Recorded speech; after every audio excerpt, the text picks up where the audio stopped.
Nah, pada saat ruang popok, bos kecil harus diberikan perhatian lebih. Nama juga bos.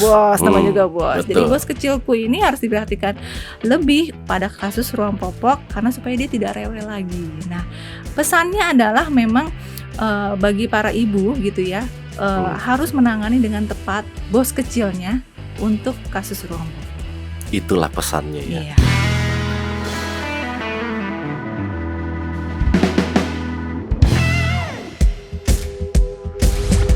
Selamat datang di podcast Meet the Expert. Bersama saya Immanuel Tagalung akan menemani Anda untuk menambah wawasan terkait topik kesehatan. Di episode kali ini kita akan bahas tentang gangguan kesehatan kulit, yakni ruam popok. Nah, apa sih sebenarnya ruam popok tersebut? Di studio kita sudah hadir Marketing Manager Bayer Consumer Health Indonesia, Mbak Debbie Widianti. Apa kabar Mbak Debbie? Halo Pak Iman. Yes. Kabarnya baik? Baik. Bagaimana Pak? Baik. Saya tuh sangat suka kalau ketemu sama marketers, ya. Karena kalau marketers itu swipers pasti energik sekali, ya kan? Energik, semangat dan mantap punya, kan? Oke. Mbak Debbie, thank you banget loh udah datang ke podcast kami. Sama-sama Pak. Ya. Saya juga terima kasih loh sudah diundang. Pasti. Nanti akan ada banyak undangan berikut. Oh gitu ya. Iya Mbak Debbie, kita mau bahas tentang ruam popok. Yes. Karena saya yakin banyak mungkin persepsi yang kurang tepat lah. Betul. Atau belum sempurna gitu ya. Jadi sebenarnya ruam popok itu apa sih Mbak? Itu penyakit kah? Atau kutukan? Kan, ya, kalau kita bilang kan penyakit, kutukan, atau apa nih sebenarnya? Barangnya apa sih Mbak? Iya. Jadi kalau ngomongin ruam popok itu adalah semacam jenis inflamasi pada kulit peradangan pada area popok ya. Itu. Pada area popok, Iya. Inflamasi pada area popok. Inflamasi pada Oke, nah sebabnya apa? Apa yang menyebab bisa terjadinya ruam popok? Jadi sebelum ngomongin penyebabnya kita harus tahu nih ya, tipe-tipenya ada macam-macam sebenarnya ya. Jadi ada yang namanya chafing, diapers, iritan, yaitu kayak karena gesekan. Lalu ada yang ruam popok tadi ya, iritan ruam popok. Lalu kemudian ada yang namanya kandidiasis popok. Oke. Nah, kalau kayak chafing tadi itu karena gesekan. Jadi awal mulanya gesekan. Bayangkan ya kalau misalnya anak bayi itu baru lahir kulitnya tipis, pasti lebih tipis dibandingkan dengan kulit orang dewasa. Kalau ibu-ibu pada tahu deh, kalau kita membersihkan itu ya pada saat baru lahir gitu ya, kita bersihkan, baru diolesin ini udah merah gitu ya, baru pakai kapas loh Pak. Apalagi kalau tergesek-gesek, nah itu sering terjadi iritasi. Nah itu namanya chafing. Lalu yang kedua itu adalah memang iritan karena popok gitu ya, karena dia pemakaian popok. Nah ini multifaktor. Oke. Nah, multifaktornya itu karena pemakaian popok, dia gerak, bergesekan lagi tadi, ditambah dengan urin dan feses ya. Jadi kalau urin dan feses tuh pH-nya sangat tinggi, basah ya. Sementara pH kulit kan asam ya. Nah, kemudian itu yang menyebabkan istilahnya kalau kontak yang lama dengan urin dan feses itu bisa menyebabkan kalau bahasa kedokteran itu maserasi atau ibaratnya itu sudah mulai rusak ya kulit-kulitnya itu ya. Dan itu yang menyebabkan ruam popok gitu. Makanya kontak dengan urin, tinja itu nggak boleh lama-lama sebenarnya. Oke, gitu. karena banyak yang suka menimbun lah ya, ontar aja gantinya misalnya begitu ya. Betul sekali. Lalu yang terakhir itu kalau udah nggak lama nggak ditanganin nih, tadinya awalnya karena gesekan ya, ada urin, ada tinja, lalu lama-lama nggak ditanganin makin parah. Inflamasinya makin meluas, lalu akhirnya terjadi infeksi gabungan dengan jamur biasanya ya, kandidiasis albicans ya, bilangnya gitulah ya. Nah itu yang biasanya udah parah sekali, peradangannya sudah meluas, bahkan sudah ada nanahnya. Nah itu yang berat ya kita bilangnya. Tapi ada Mbak yang sampai bernanah gitu, ada kasus di Indonesia? Ada. Nah untuk yang kandidiasis yang tadi itu ya, kandidiasis popok itu emang seperti itu ya, kadang-kadang sampai udah meradangnya sudah luas gitu ya, udah ada yang bernanah karena mereka tidak tahu cara menangani yang tepat pada saat kasus awal gitu ya. Nah itu sih Pak. Jadi bisa terjadi sampai nanah karena nggak nyampai lah edukasinya, mereka nggak ngerti mungkin ini sakit apa, obatnya apa, begitu kan ya. Didiemin bernanah. Betul. Oke, ada gejala atau symptoms yang mungkin swipers di sini bisa tahu, oh kalau gejalanya seperti ini nanti ini leads to ruam popok. Apa Ya, aja sih ya. gejala-gejalanya, Mbak? Sebenarnya untuk ruang popok nih ibu-ibu ya kalau berdasarkan data nih udah pada tahu semua nih ya. Mereka tahu lah kalau ruang popok itu di area popok merah-merah gitu ya. Oke. Tapi yang mereka tidak tahu adalah pada gejala awal sampai dengan udah terjadinya infeksi gabungan gitu loh. Itu yang mereka kurang tahu Kurang ya? tahu, oh Oke. ini ada jamurnya apa belum gitu ya. Atau kadang-kadang dipukul rata aja ya. Kalau ibu-ibu biasanya kalau nanya ini anakku ruang popok, udahlah pakai yang ini aja, kemarin di dokter aku pakai yang ini gitu. Padahal itu sebenarnya untuk gejala yang sudah berat. Nah, kita tuh harus tahu sebenarnya dari gejala ringan sampai gejala yang berat itu seperti apa. Nah, kalau gejala ringan itu memang cuman ada kulit yang merah-merah ya, kayak semacam kayak gesekan gitu ya. Nah, kalau misalnya sudah mulai sedang itu sudah mulai ada yang mengelupas, ada muncul-muncul jerawat, ada jerawatnya ya. Dan itu biasanya kalau misalnya belum terjadi infeksi dengan jamur itu bagian cembung-cembungnya dulu nih gitu. Lalu kalau misalnya sudah mulai bernanah, nah itu udah mulai dicurigai ya, apalagi sudah termasuk dalam lipatan, tidak cembung-cembungnya lagi gitu ya pada area popok. Nah, itu yang biasanya dicurigai ya. Infeksi dengan jamur tadi yang Candida. Oke. Gitu. Nah, cara pengobatannya sendiri bagaimana sebenarnya, Mbak? Apakah ada tahapannya juga mengobatinya tergantung kategori tadi atau gimana nih? Nah, sebenarnya untuk ruang popok itu yang paling penting bagi ibu-ibu itu adalah higienitas ya. Higienitas itu paling utama sebenarnya. Jadi percuma kalau pengobatan kita obatin apa-apa tapi tetap aja ya jorok gitu ya, maksudnya kita bersihkannya nggak sampai menyeluruh, itu juga percuma ya. Jadi pertama adalah higienitas, apapun jenis ruang popoknya itu jaga higienitas. Oke. Lalu yang kedua itu memang harus dijaga pada saat pemakaian popok itu gunakan salep pelindung atau kalau dalam bahasa farmasinya itulah salep barrier ointment. Ointment. Ya. Barrier ointment atau salep pelindung. Jadi gunakan salep pelindung sebelum penggunaan popok. Ataupun kalau misalnya pada saat terjadi ruang popok juga bisa pakai salep pelindung. Nah, tetapi jika terjadi ruang popok yang sudah berat, ada peradangan yang meluas tadi yang sampai bernanah, itu memang harus dikonsultasikan ke dokter karena biasanya dokter akan mengkombinasikan ya beberapa jenis obat. Termasuk mungkin akan dikombinasikan dengan steroid ya. Yang tidak bisa dibeli di apotek tanpa resep gitu. Harus pakai resep ya. Resep. Kalau jamur nanti mungkin para apoteker gitu ya bisa tahu gitu. Kalau kita konsultasikan dengan para apoteker, mereka bisa juga merekomendasikan untuk salep anti jamur yang dijual bebas. Jadi itu bisa dikombinasikan. Ruang popok itu berbekas nggak sih, Mbak, sebenarnya? Atau bisa ada bekas, ada bisa juga enggak gitu ya? Yes, nah itu tadi tergantung dari tingkatannya Pak, tingkatan keparahannya. Kalau memang sudah mulai inflamasi ya, udah mulai bernanah itu perlu waktu kan untuk kulit untuk memperbaikinya gitu ya. Tapi bisa hilang? Bisa hilang gitu ya. Hilang juga bisa ya? Hilang juga bisa. Cuman perlu waktu? Perlu waktu. Oke, nah kan kayak saya nih, saya punya 1 putri dan 2 putra. Ya. Dan salah satu produk yang memang kita bahas di hari ini memang ternyata saya menggunakan hal itu ya, produk itu gitu ya. Tapi yang saya mau penasaran gini, putra sama putri, anak cewek sama cowok, ada perbedaannya nggak sih, Mbak, dalam menggunakan produk ini? Oke, jadi sebenarnya kalau menjaga higienitas pasti sama saja ya Pak. Cuman perbedaannya mungkin dari segi anatomi ya. Anatomi tubuh. Kalau pada wanita terlalu banyak kayak lekukan, lipatan gitu ya. Nah itu sebenarnya higienitasnya yang harus dijaga oleh ibu-ibu tuh sampai harus lebih teliti lah dibanding karena otomatis lebih banyak area lembab ya? Iya betul. Dan harus juga dibersihkan ya. Karena lipatan-lipatan itu kadang-kadang itu yang sering kelewatan kadang-kadang, walaupun yang kita misalnya kita ngerasa udah bersih, tapi pas pada saat pakai kapas lagi masih ada sebenarnya, masih ada kuning-kuningnya. Itu yang perlu diperhatikan lebih biasanya pada anak wanita ya. Nah, lalu kemudian yang perlu diperhatikan adalah jangan sampai masuk ke dalam kelaminnya. Karena bahaya kalau sampai masuk situ. Apapun itu ya tidak boleh ya. Oke. Nah, di depan kita sekarang sudah ada produk dari Bayer ya, Consumer Health. Salah satu adalah Bipanten. Boleh ceritakan, Mbak Debbie, keunggulannya apa nih atau kelebihannya dari Bipanten ini? Oke, jadi Bipanten ini memiliki formula triple action. Yang pertama itu dia melembutkan. Jadi tidak hanya dia bisa merawat area popok ya, tapi dia ada kandungan emollient ya. Jadi emang emollient itu dibutuhkan pada saat kasus ruam popok. Kenapa? Karena memang dia meningkatkan sistem pertahanan kulit. Dengan emollient itu ya.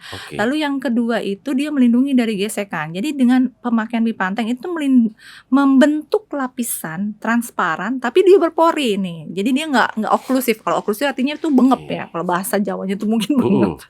Nggak bisa udara keluar, air keluar gitu ya. Nah kalau ini nggak, sebenarnya lapisan Bipanten itu berpori. Jadi masih membiarkan air dan udara itu keluar masuk ya. Nah tapi dia juga melindungi gesekan. Jadi kalau misalnya dengan pakaian, dengan popok, nah itu ada lapisan pelindungnya. Nah, yang kedua itu adalah merawat. Jadi merawat itu adalah yang dengan kita bilang di sini adalah provitamin B5.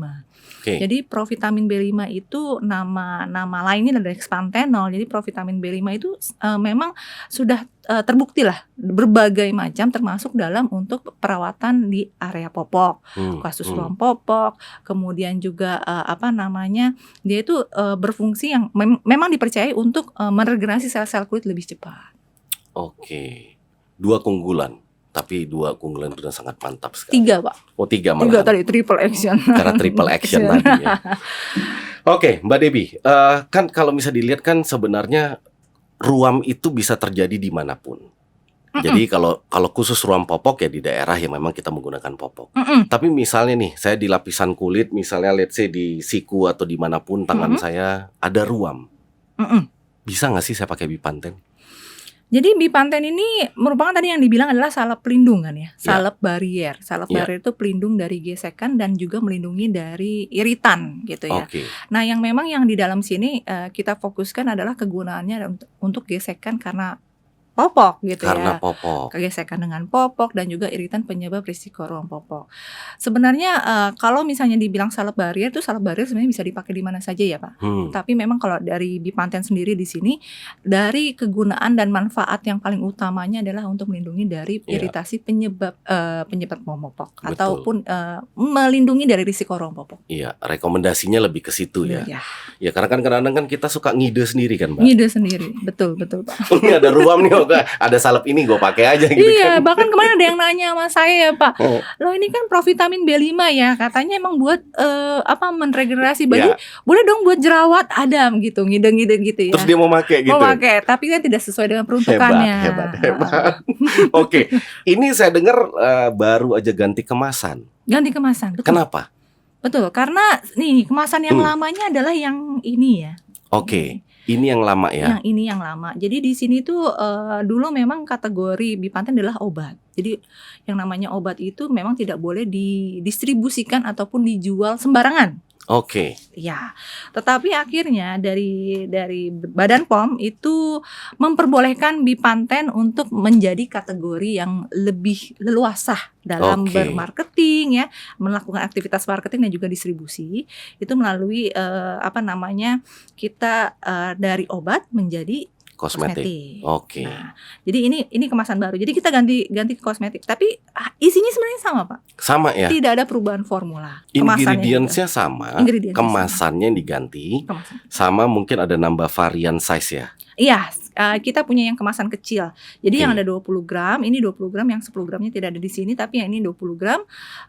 Dan kemasannya baru ya. Jadi kalau misalnya nanti Bipanten Bapak pergi keluar gitu ya, Bipanten ini di Eropa kemasannya seperti ini nih. Iya. Sama. Jadi memang kita punya kemasan yang sama secara global. Harganya berapa, Mbak Debbie? Harganya kalau retail lah atau apalah. Berarti ada yang 20, ada yang 10 gram soalnya kan ini kan? Yes, yang gede atau 20 gram itu sekitar 77.000 sampai 74.000 lah ya.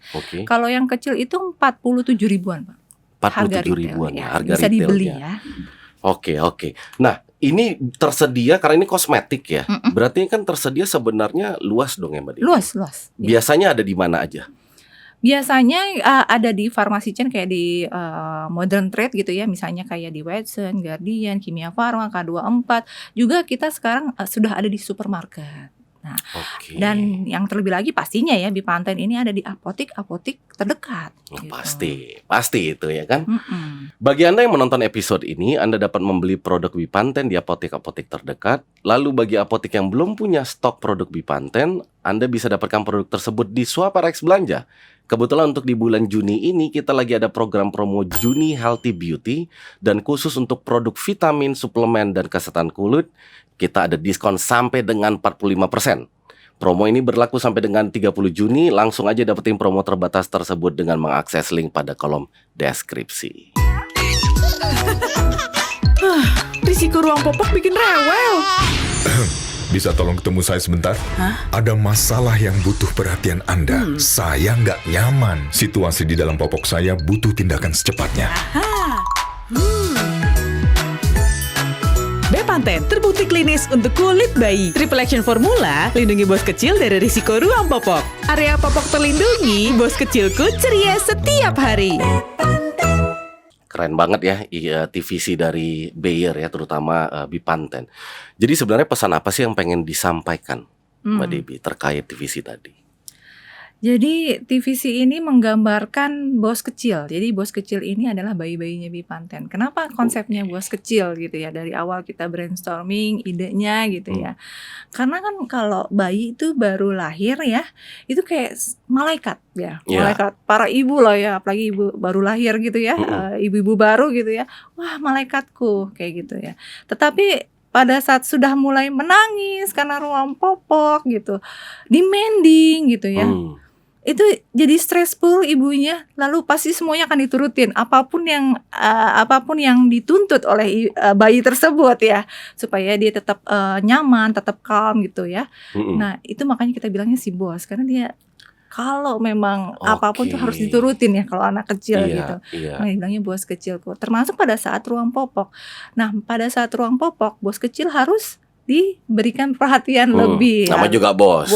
Nama juga bos. Betul. Jadi bos kecilku ini harus diperhatikan lebih pada kasus ruang popok karena supaya dia tidak rewel lagi. Nah, pesannya adalah memang bagi para ibu gitu ya, harus menangani dengan tepat bos kecilnya untuk kasus ruang popok.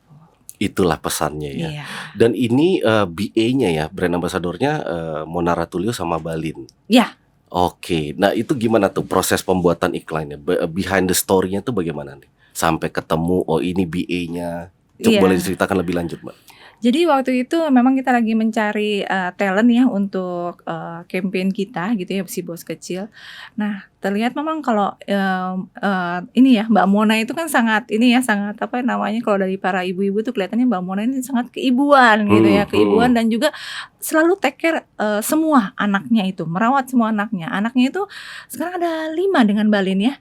Karena tapi semuanya memang terawat dengan baik. Terawat dengan baik ya. Oke. Dan waktu itu memang ada kisah lah di balik ini ya, Balin. Oh ya? Balin itu adalah akhirnya menjadi anaknya Mbak Mona karena memang ibu kandungnya Balin itu kan waktu itu meninggal dan akhirnya dirawat oleh Mona, dan itu sangat sangat touching lah ya kisahnya. Dan pada saat itu juga Bipanten lagi mencari gitu ya, mencari talent, dan kelihatannya ini baby Balin sepertinya bayinya Bipanten nih. Betul. Bayinya Bipanten karena kelihatan banget ya, jadi sangat sehat gitu, kulitnya juga terawat, dan pas kita explore lagi ternyata memang memakai Bipanten kan. Jadi gitu ya. Balin itulah bos kecil. Bos kecil. Lucu banget tapi. Oke, dalam melakukan strategi marketing, karena kan Mbak Debbie ini adalah marketing manajernya gitu ya. Strategi apa lagi yang dilakukan, Mbak, dalam mempromosikan produk ini? Karena kan luas banget nih. Kita bisa sentuh dari strategi branding, ya kan, ATL, BTL, kan banyak banget nih. Kira-kira boleh di-share lah sama kami semua strateginya seperti apa, Mbak? Oke, jadi Bipanten ini memang sekarang full campaign-nya adalah full digital. Karena siapa sih ibu-ibu yang nggak megang HP? Iya, Ya, apalagi benar. ibu-ibunya Bipanten pasti pegang Betul, HP betul. ya. Jadi kita full digital campaign, dan waktu itu memang dari iklan digital gitu ya, di YouTube itu kita sampai punya 4 materi, karena khusus untuk bagi 4 materi yang berbeda ya. Karena ya, pasti. ibu-ibu ini berbeda kebutuhannya. Contohnya misalnya ibu-ibu yang mementingkan quality, lalu kita akan akan bicarakan bahwa Bipanten memang secara quality itu baik dan telah dipercaya sampai 70 tahun kan. 75 tahun lebih di dunia, ya kan. Nah, itu yang kita pengen komunikasikan. Berbeda nih dengan ibu-ibu yang biasanya apa-apa takut gitu ya. Takut pakai ini nanti anaknya kenapa gitu. Udah pakai yang di rumah aja, pakai minyak-minyakan gitu ya misalnya. Minyak-minyakan. Iya. Itu beda. Jadi kita ngomongin di apa namanya di iklannya itu adalah mengenai kelembutannya Bipanten. Kelembutan. Okay. Berarti bahkan lembut untuk kulit bayi baru lahir kita bilangnya. Jadi itu agak berbeda angle-nya pada saat kita ngomongin soal produk, itu sesuai dengan kebutuhan ibu-ibu, makanya sampai punya 4 materi. 4 materi. Lalu yang kemudian itu kita punya activation juga di digital, itu waktu itu adalah diary bos kecilku dan ibu. Jadi kita seperti apa tuh? Iya, kita pengen ngajak ibu-ibu untuk sharing lah ya kelakuan si bos kecilnya ini di rumah, lalu kemudian dengan Bipanten juga gitu, pengalamannya dengan Bipanten. Nah, waktu itu hampir 5.350 ya yang masuk. 5.350 cerita yang masuk. Wow. Bersama dan itu lucu-lucu. Apa kita bingung juga ya menentukan ini siapa yang paling bagus ya kan? Bener. Karena mereka benar-benar senang banget ya ngeliatin bos kecilnya di rumah dan itu sangat relevan. Ya soalnya relate ke sehari-hari kan. Iya. Ceritain bos kecilnya gimana gitu kan. Iya dan itu lucu-lucu Pak. Ada yang pakai didandanin pakai benar-benar kayak bos ya. Biasa ibu-ibu kalau udah niat ya. Seperti itu. Oke, kalau kayak call gitu pakai juga berarti ya? KOL yes, selain Mona ya. Dan kita juga pasti punya KOL untuk untuk Bipanten dan itu regularly lah ya. Iya, tapi kalau offline Mbak, offline masih ada activation, pameran misalnya atau apa itu masih? Nanti kita akan ada event KOL yang offline ya, cuman nanti nih. Cuman nanti, dalam waktu dekat. Karena memang sekarang pokoknya heavily on digital. On digital. Jadi campaign semuanya promotion, activation itu dilakukan secara digital. Yes. Cuman strategi itu pastinya menguntungkan lah kan. Ya. Dalam hal ini tentunya kan strategi yang diambil di digital itu memang pas lah. Pas. Iya kan ya. Kenapa? Karena untuk Bipanten sendiri kan targetnya adalah ibu-ibu muda ya. Ibu-ibu muda. Benar yang sih. punya anak, yang punya bayi gitu. Karena beda strategi dengan yang dengan yang mungkin targetnya lebih luas gitu. Kalau dengan ibu-ibu ini kita harus tahu ya, dia mereka semua terkena pasti digital kan. Iya. Digital, exposure digital. Nah, bagaimana caranya kita membuat suatu ekosistem dalam digital ini yang terintegrasi kampanyenya Bipanten di situ gitu. Jadi kita lebih fokus terhadap aktivitas marketing kita supaya tersampaikan ke target audience yang kita inginkan. Betul. Positioning yang sebenarnya mau dibangun di benak konsumen itu apa nih, Mbak? Nah, ini cerita juga nih Pak ya. Jadi Bipanten tuh sudah lama terkenal sebagai obat ini kan ya. Iya. Obat. Nah, obat. Ada bagusnya, ada ini juga minusnya ya. Karena kebagusnya itu adalah dikenal bahwa Bipanten tuh sangat ampuh misalnya dulu karena obat ya. Karena obat. Orang percaya kalau obat ampuh gitu kan. Tetapi sering dengan waktu ya, mereka kalau udah selesai ruam popok gitu ya, udah jangan pakai lagi. Gitu. Karena mereka pikir ini obat. Persepsinya kan seperti itu ya. Jadi persepsinya kalau obat jangan pakai kalau udah selesai ya. Memang begitu kalau obat ya kan, sesuai dengan peruntukannya. Tetapi sebenarnya kalau Bipanten kembali lagi dia adalah salep barrier, salep pelindung. Makanya sekarang kenapa Badan POM juga memberikan izin kepada Bipanten di kosmetik. Karena memang pemakaiannya itu setiap pergantian popok gitu ya. Setiap hari. Nah, persepsi itu yang ingin dirubah sebenarnya. Karena ini udah bertahun-tahun Bipanten tuh obat. Jangan pakai banyak-banyak deh gitu. Takut nanti anak kulitnya nanti jadi belang malah. Betul. Ternyata enggak gitu. Nah, itu persepsi itu yang pengen kita bangun sekarang, yang pengen kita rubah. Bahwa sebenarnya Bipanten ini adalah salep barrier, salep pelindung, salep popok bayi yang biasa digunakan tiap hari gitu ya, sebelum menggunakan popok. Dan aman-aman aja, mau jangka panjang juga aman gitu kan. Iya, karena setiap hari kan di pemakaian dianjurkan itu adalah setiap hari sebelum habis mandi pemakaian. misalnya gitu kan. Habis mandi mau udah dibersihin, keringin semua sebelum pakai popok, pakailah ini. Betul. Makanya aman. Ya itu salah satu tantangan terbesar sih saya lihat nih, karena dari obat turun ke kosmetik.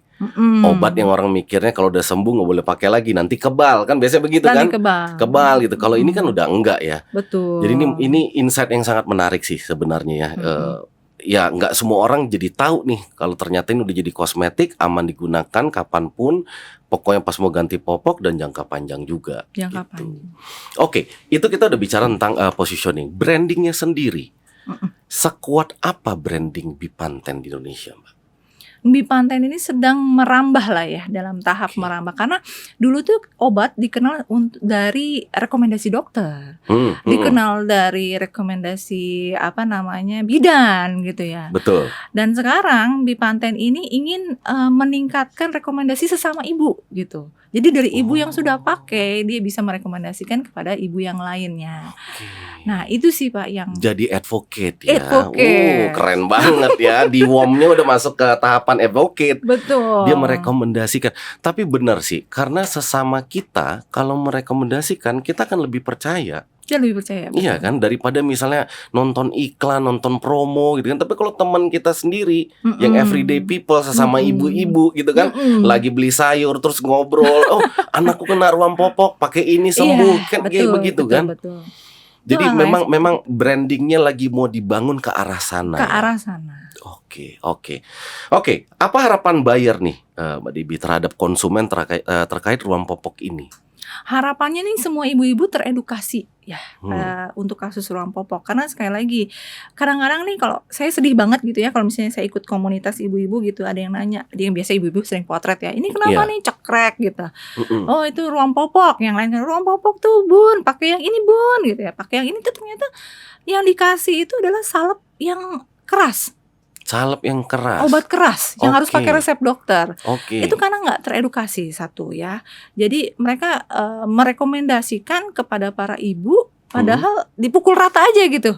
Karena kurangnya edukasi. Padahal tadi harusnya kita lihat, ini kasus ruam popok dari yang ringan, sedang ataupun yang berat gitu ya. Dan kalau yang berat harus ke dokter memang gitu. Dan itu tidak boleh dipakai sembarangan. Obat resep dokter orang lain tuh dipakai ke anak kita. Iya, gitu. belum tentu sama, belum tentu ampuhnya sama gitu kan. Betul. Malah ada penyakit yang baru ditimbulkan dari situ. Itu edukasi Pak. Itu pertama kali yang saya inginkan adalah ibu-ibu di Indonesia ini mungkin harus teredukasi dengan baik ya. Dan itu juga harapannya PT Bayer Indonesia, bahwa mengedukasi para ibu gitu ya. Nggak cuma mengenai pengobatannya juga, tetapi juga dalam pencegahan mereka itu harus merawat area popok itu seperti apa gitu loh. Iya sih. Harus lebih baik lah ya dalam merawat area popok gitu, jangan dianggap sepele gitu. Iya. Karena kalau saya melihatnya tanggung jawab ini bukan hanya ada di Bayer. Ya kan, edukasi, ya kan, perlu ada peran dokter di situ mengedukasi dengan baik dan benar. Apoteker juga, produsen obat seperti Bayer ya harus edukasi. Betul. Ekosistem yang memang harus tanggung jawabnya sama-sama. Betul. Tapi saya lihat di Bayer di sini sih berarti udah menjalankan porsinya dengan baik lah. Ya kan, pengen mengedukasi ibu-ibu gitu kan, edukasi juga apoteker dan tentunya pasti dokter. Iya. Ini gejalanya seperti apa, nggak semua obat itu bisa cocok dengan penyakit-penyakit tertentu, bisa beda-beda juga. Tadi tergantung lagi kategori-kategorinya, Mbak ya. Iya sih. Oke, gangguan kulit ruam popok memang terlihat seperti masalah yang sepele. Banyak orang yang bilang, oh ini mah gampang gitu ya. Tapi akan sangat merepotkan bagi orang tua ketika permasalahan tersebut sudah masuk ke kategori berat. Maka dari itu sebaiknya kita orang tua lebih aware untuk memperhatikan kebersihan pada area popok bayi, karena mencegah lebih baik daripada mengobati. Namun, jika ruam popok sudah terjadi, mungkin Anda bisa menjadikan Bipanten sebagai salah satu langkah untuk memulihkan dari gangguan kulit ruam popok tersebut. Mbak Debbie, thank you banget atas waktunya. Ini diskusinya menarik banget. Ini kalau nggak ada jamnya nih, saya banyak yang ingin saya tanyakan. Tapi sekali lagi ya, keterbatasan waktu gitu ya. Terima kasih sekali lagi atas kedatangannya. Semoga podcast ini bisa memberikan banyak edukasi kepada publik. Dan semoga makin banyak lagi yang beli Bipanten. Iya, terima kasih ya Pak Iman. Sama-sama Mbak Debbie. Baiklah, jika swiper suka dengan konten kami, jangan lupa untuk like, share, dan subscribe akun YouTube kami. Jangan lupa juga untuk menyalakan fitur notifikasinya supaya bisa update dengan konten-konten kami yang lainnya. Dan juga kalau Swipers punya saran untuk menjadi narasumber episode selanjutnya, silakan berikan saran di kolom komentar di bawah ini. Sampai jumpa di episode berikutnya. Salam sehat.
Swipe or X.